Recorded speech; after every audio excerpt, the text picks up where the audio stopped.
A lot of injuries, obviously, early on in camp, not uncommon to see once the pads start thumping, some guys start going down.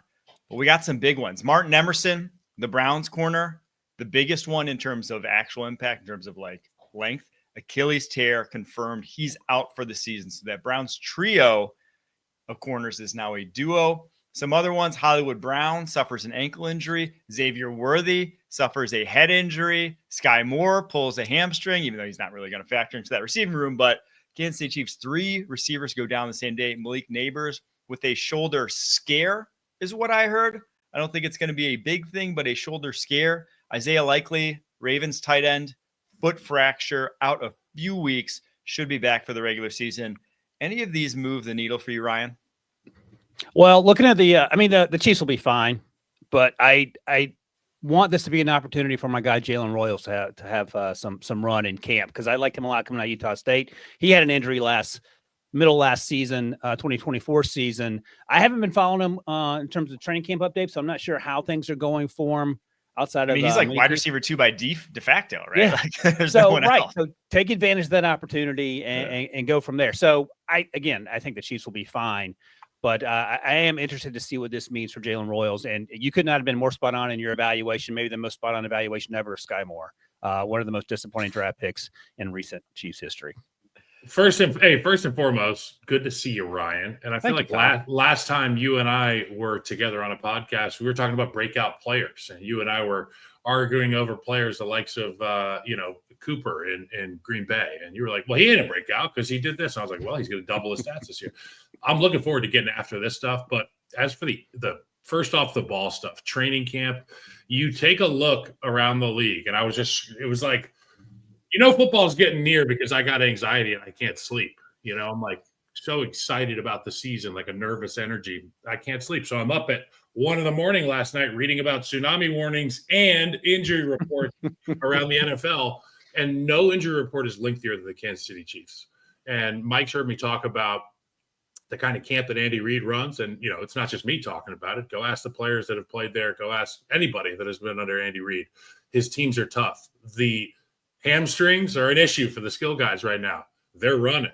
All it tells me is that Kansas City is not messing around this year. Not that they ever do, but they're probably going to ramp it up. As for the Browns' injury to Emerson on the back end, that Achilles is brutal. We've seen how long it takes. In recent memory, we can remember some guys that aren't asked to be as explosive really struggle from a mobility standpoint with the Achilles. So that's always going to be an issue that's tough. And then the rest of the guys, it's camp, dude. It's the first time you're banging heads. Your shoulders haven't had this kind of concussive blast. You're getting used to playing football, and it takes some callousing. And while you're working your way towards the season, you're going to have these hiccups. Yeah, I'm curious how much, from your experience, obviously it's probably different early on in your career versus later on in your career, but like how much ramp up do you need before you feel like, I'm back? Like you feel like the same guy you were last year when you're at probably tip-top shape? Well, let's just assume that you had a full offseason of team programming. So you were at OTAs, you got to work on your technique, you were with your team lifting, you were communicating with the guys you're playing against.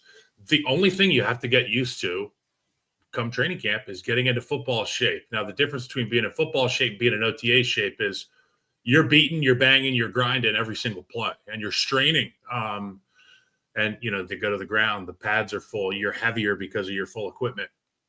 I would argue it takes upwards of, 7 to 10 days before you really have your legs under you and you can really get after it the way you want to. But those first 7 days, it's like acclimating when you're scuba diving. You don't want to go too fast because your head will explode. That's training camp. And veterans have that figured out. And young guys, more often than not, you see going out there straining too much early and they get dinged up. All right. Sorry, Mike, can I ask Kyle a quick question? Yeah. As someone who grew up in North Carolina but absolutely hates heat, how do you handle 98 degrees training camps for the first 5 to 10 days? Because I feel like now, even reading the reports, I would just retire. Like, I don't know how they do it, especially when they weigh 320 plus wearing all the stuff you're talking about.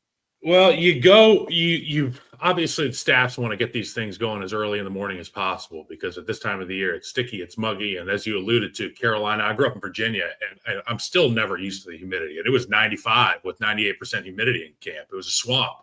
Look, prayer's good, hydration's great, but this is what's necessary if you want to build that mental toughness. And can I count on you on play 81 against Philadelphia Eagles in week 16? Well, it's determined by what happens in the offseason. It's determined by what happens in training camp. So regardless of how brutal it is, it's a necessity because fatigue makes cowards of all of us. So what I'm hearing is it seems like you trend more towards the Andy Reid style of training camp where it's just go away, get after it. Yeah. They open in the old days, they had the 7-man sled, okay? That's like, in middle school and high school, that was the thing that sat over in the corner of the field that grew moss or whatever it grew because nobody touched it.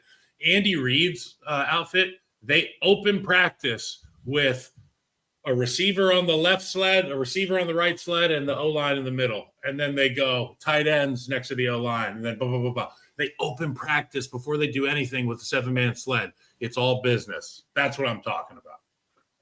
Speaking of business, Trey Hendrickson and the Cincinnati Bengals have been trying to do business for the past few months. Well, it looks like Trey Hendrickson is the one to cave here. He is set to end his holdout, will be reportedly reporting to Bengals training camp without a new deal and without a deal imminent. Is this a surprise, Ryan, or do we think this might signal that a new deal is coming and this might be a contingent aspect of it? Trey Hendrickson's not an idiot, so he does not want to get fined. So the hold-in it appears to be fully in place.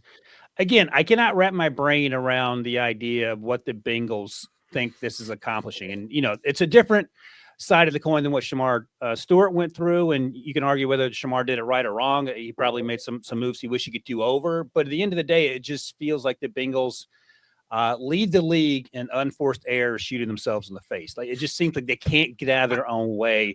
And as a Steelers fan, watching Trey Hendrickson two times a year just demolish whoever's out there at left or right tackle, it doesn't make sense to me why you wouldn't want him out there as your best defensive player. But here we are. So I applaud him for showing up and not getting fined $50,000 a day, whatever it was. And hopefully the Bengals will come to their senses, but I'm not going to hold my breath on that one. Yeah, guys like Troy Fautanu and Ronnie Stanley, they're one eye on the defender across from them in training camp and one ear and one eye on Trey Hendrickson and his deal. Because as you alluded to, in that division, you're facing fire-breathing dragons every single week. And Trey Hendrickson is right there at the top of the list of those guys who can murder your quarterback. Look, I said he was going to play, didn't I, Mike? I said he wasn't going to miss these games. Now, I know it's a hold-in right now, but the season ain't started yet. And week 1, Wednesday practice, when they turn up that run DMC and stretch lines start, you better expect Trey Hendrickson to be out there because you're no longer in Boca Raton. You're in the building. Okay. He's a Florida Atlantic guy, by the way, Boca Raton, Florida. Shout out to, I don't even know the area code. Owls. But shout out to the Owls. I was going to do the area code, but okay. I don't even know the area code. Look, when you get in the building, you're not by yourself anymore just thinking about your contract. You're looking into the eyes of your teammates, and you get to see the staff members, and you understand that a championship is what's most important, and you're going to get paid regardless, and you're going to get taken care of because of the fact that you produce so well. I think that peer pressure of being in the building leads this guy to play week 1. We're going to see him. I mean, it ain't even a question in my book. Hey, Mike, can I ask you a question? Yeah, what's up? How does that play in, though, when you hear the things that Andrew Whitworth has said about how the organization treated him before he went and won a Super Bowl in L.A. and just the frustration factor of, we know it's a business, but he's also a human being, and he can hold grudges like any other person would hold grudges if he thought he's been wronged. I was literally just going to say, Eric Eager, my former coworker at PFF, now the director of analytics or maybe like vice president of analytics, whatever the title is, for the Carolina Panthers. He used to say, if you sign, you say you only get 1 year of, what was the exact wording?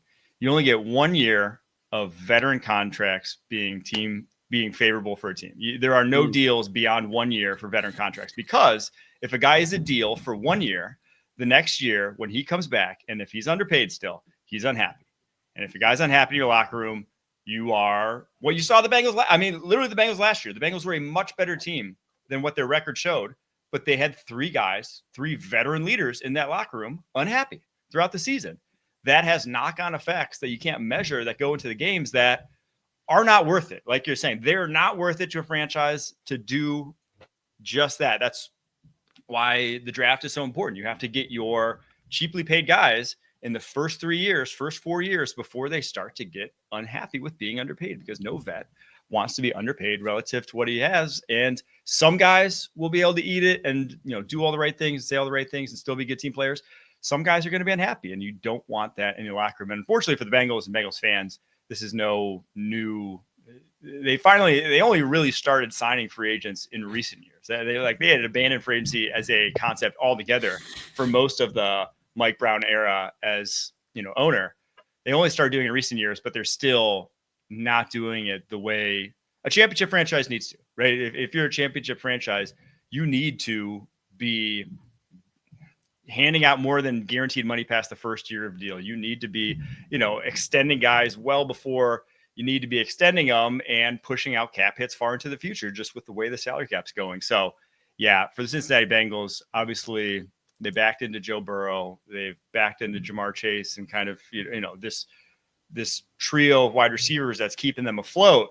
But you're seeing the unfortunate sort of fruits of a poorly run organization at a lot of different avenues come to fruition here with the Cincinnati Bengals. So that was a long way of saying that they have an uphill climb, especially when you're in a division with one of the best run organizations in the NFL and the Baltimore Ravens.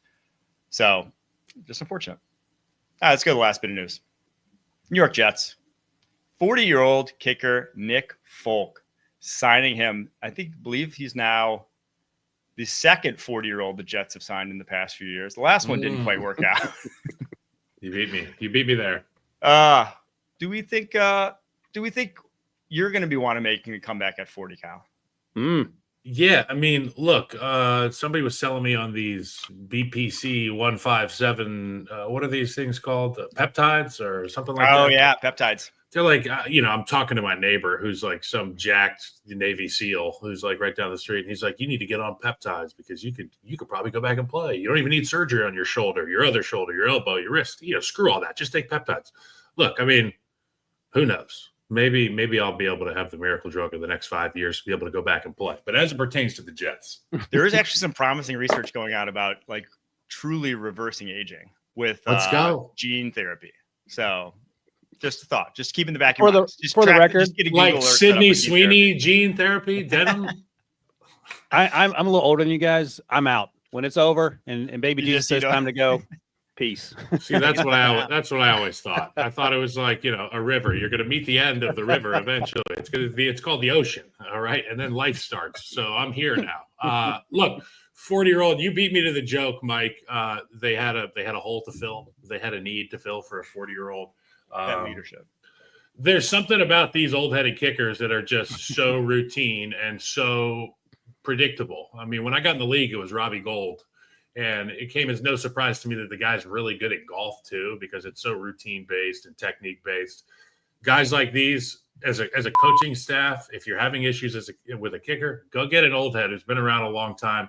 You don't even have to look at them in practice. They're their own coaches. I'm serious, dude. That's what I was going to say. That's what I was going to ask. They're on their own field. When you have that old kick, so a 40-year, Adam Vinatieri was kind of like the poster child for this. He had like literal gray hair. They help the snapper. Everything. Are they hanging out with the coaching staff more than the players? Because what does a 40-year-old kicker have in common with a 21-year-old, fresh out of college? You know what they have? Saturday night together. And they usually go get, dinner together. The specialists, they always roll together. But it's always nice to see out of that triumvirate. It's the kicker, the punter, and the snapper. To have an elder statesman in that room, it really makes everybody else on the roster, breathe a little bit easier about that kicking game. All right. Well, and they're going to need it. They're going to need it this year. Hopefully it works out for the Jets. Hey, I'm going to tell on you here, Renner, as well. You'll appreciate this, Kyle. The most excited I've ever seen Renner at a pro day was watching Borealis, the Miami kicker, at the 12-hour pro day they had. He started things off by banging 65-yarders. Jeez. And you would have thought Mike was doing whatever Mike loves to do in his spare time. He was so excited. So here's the thing. I hadn't watched a snap of them. I don't watch kickers until like the week before the draft because you can basically judge kickers off a spreadsheet if you want to. And you hear that sound and it's just like unmistakable. You're like, that's different than what a kick sounds like. That guy is hitting thumpers. And lo and behold, the guy turns out to be the first kicker off the board. He's now on the New England Patriots. Just heavy foot. Yeah, guy's got a leg.